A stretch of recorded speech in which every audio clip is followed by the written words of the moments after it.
Hey everybody, I'm Tyler Jackson. It's April 2nd and it's time for the 2-Minute News Minute. Let's start the clock. As the NFT trend rolls on, one seller has been making bank selling thick Pokemon. NFT artwork of Pokemon with gigantic butts, selling some like thick Pikachu here for over $2,000. There are all sorts of thick Pokemon, but noticeably absent is Jinx, probably because real Pokemon fans know that Jinx has been thick from day one. Can't improve on perfection, folks. A few weeks ago, the Texas Rangers announced that they are no longer using hypnotism to investigate crimes, which begs the question, what? The program had been in place since the 80s, which makes sense because cocaine, but the fact that it was still around in 2021 is mind-bogglingly absurd. One, because it's law enforcement and not bachelorette party night at the local comedy hole, and two, because how did we never get a TV show about this? Not even one hypnotism-centric episode of Walker, Texas Ranger. You're dropping the ball, Hollywood!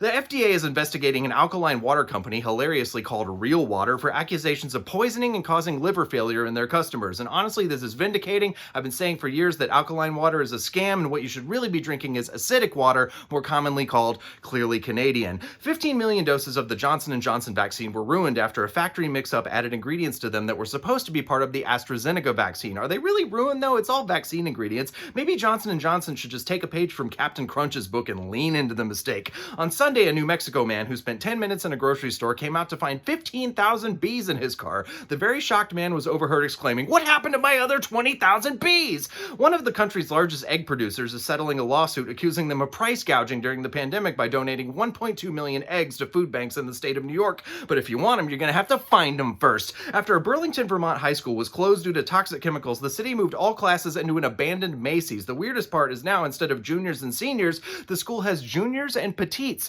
Finally, Japan's largest airline has begun using their grounded planes as restaurants, charging customers more than $500 to sit in a first-class seat and enjoy an accompanying meal. And I can't believe I'm about to say this, but what's the deal with airplane food? Am I right? I don't care how good the food is if you're paying $500 for the luxury of driving to the airport, going through security, and sitting on an airplane for a few hours without going anywhere. It's official. You have too much money and I should legally be allowed to take it from you.